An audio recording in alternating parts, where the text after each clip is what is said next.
Hello, and welcome to. Wait. This is not how it starts.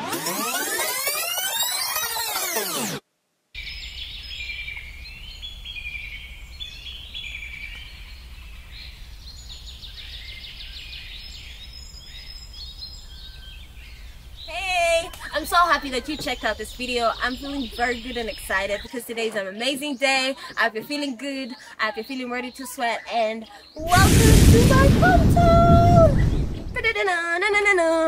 So today we're gonna be hanging out in one of my favorite spots by the river where only a couple of friends have come with me.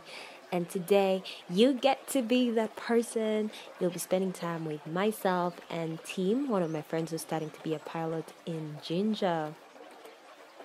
We're basically just chilling by the river and having a good time, getting some fresh air, a break from the dust and all the noise. You know what I mean.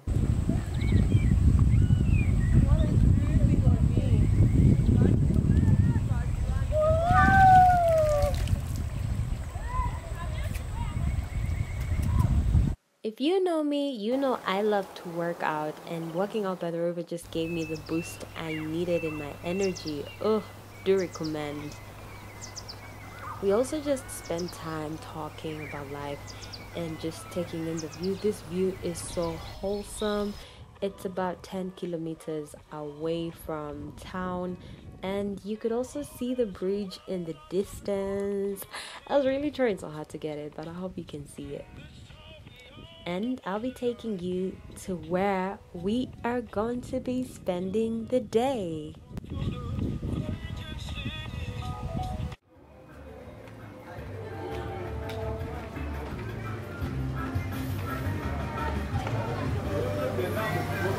We are back, and yes, that is me. We're heading to the Railway Museum. I hope you're excited. Let us go.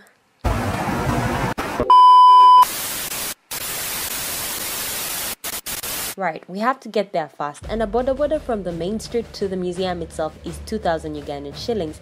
You can say Inkomibili in Lusoga.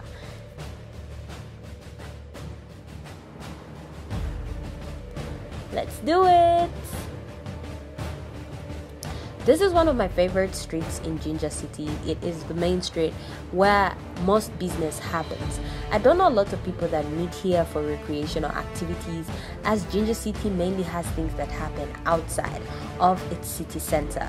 This is where the banks are located, the major pharmacies, a couple of mobile shop centers, and businesses for most of the residents of the town itself. If you do want a recreational experience, I would recommend that you go outside of Jinja and you'll be able to tap into the glory of our beautiful city. This particular road reminds me of my childhood. We used to pass here all the time when we used to stay at Rubaga Hill, but the road was terrible, so I'm grateful that they finally worked on it.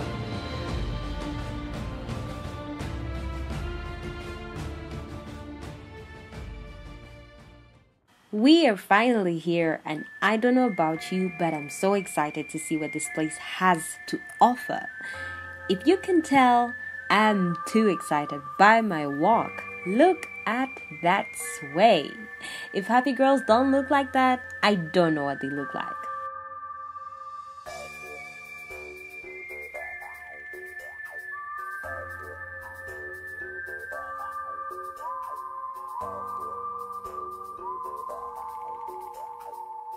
This is the outside of the museum, and it looks pretty historical if you ask me. We're already seeing the ticketing centers for the first and second class. Of course, you know, the third class people do not come next to those guys. We spot the guide at the ticketing booth and we get in. Just a couple of facts on the screen about this place. The first ever railway museum in Uganda by the Cross Cultural Foundation of Uganda. And 36,800 Indians helped with the construction, and of these, 2,493 of them died. You're asking about the Africans? Well, they were considered insignificant. Hello, you're welcome at the Railway Museum, and my name is Laban. At the Railway Museum, we do trace the history about the railways and also do enjoy the artifacts that are in the museum, like the rolling slipers, water filters, and then other things that are concerned with the railways or fall in line with the railways. So yeah, you're welcome at the Railway Museum.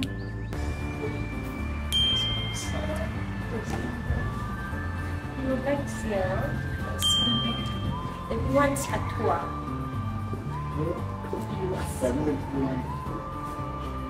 Information. Yes, one with information.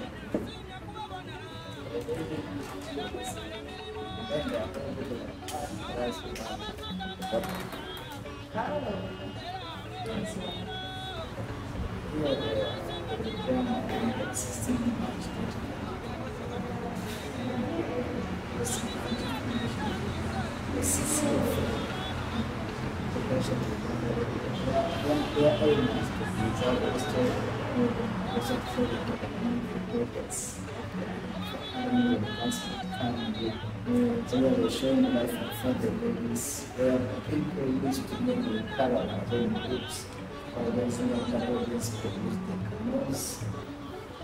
Then one of the campology legends that is around Mapera House. Oh, Mapera. Yes. Wow. The real king's house in 1875. Then the postcard, these are the postcards that missionaries used, which were inviting missionaries into East Africa, Uganda, Kenya, Tanganyika. Then those that missionaries used to access East Africa.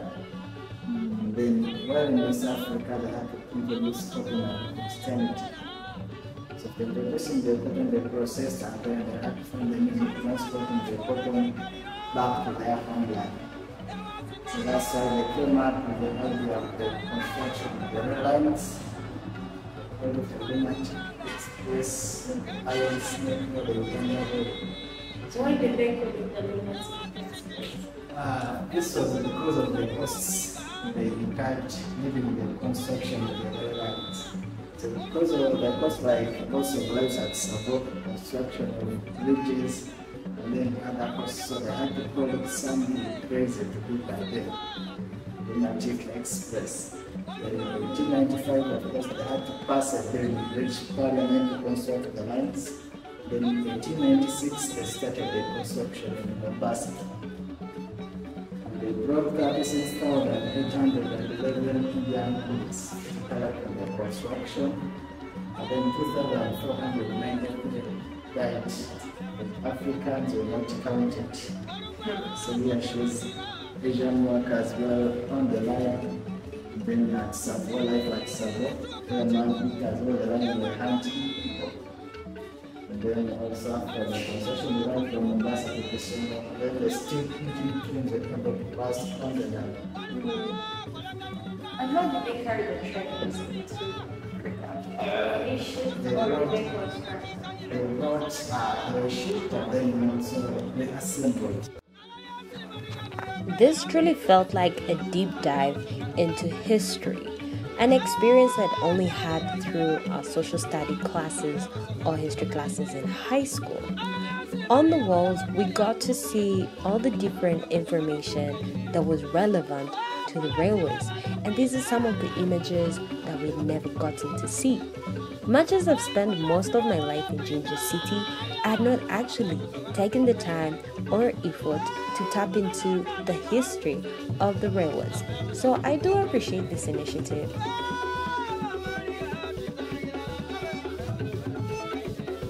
Laban was an amazing guide. He expressed and explained all these things quite clearly, and I left with no questions. Of course, some of these were things that were not even included in the books, so you can imagine just how flabbergasted and shocked I was. We also got to learn about Luzinga, the oldest railway station in Uganda. You just have to go there for yourself, because I believe you could have your own questions concerning this. That depends on if you're interested in this kind of thing. Hey, no pressure, right?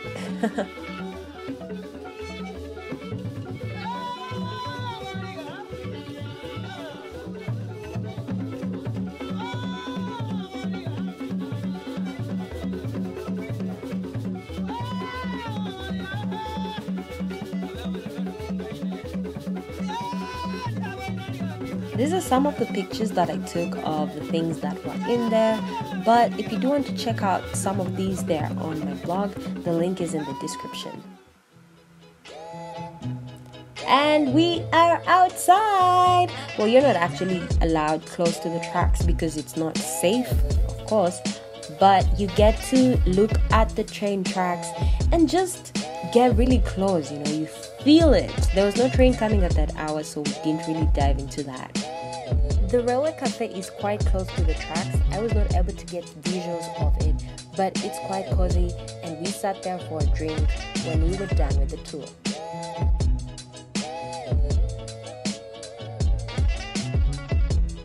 We're now heading into one of the trains where you get to play around with the buttons.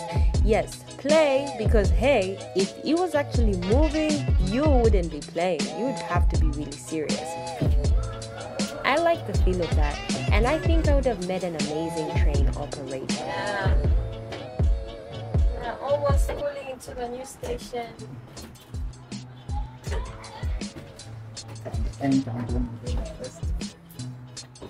And we are pulling into Jinja.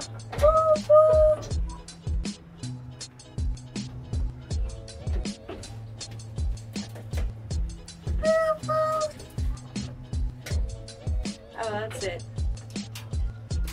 Stop the engines. Okay, enough with the games, Rianne. Let's go.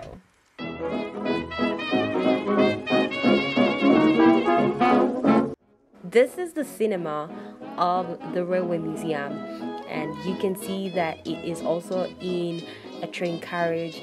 And what Laban was showing us were the quarters. These were the resting spaces of the people that used to operate on the train. So they would get into those rooms and would get comfortable. But this has been converted into a space where you can sit with your friends and family and just enjoy a good old movie.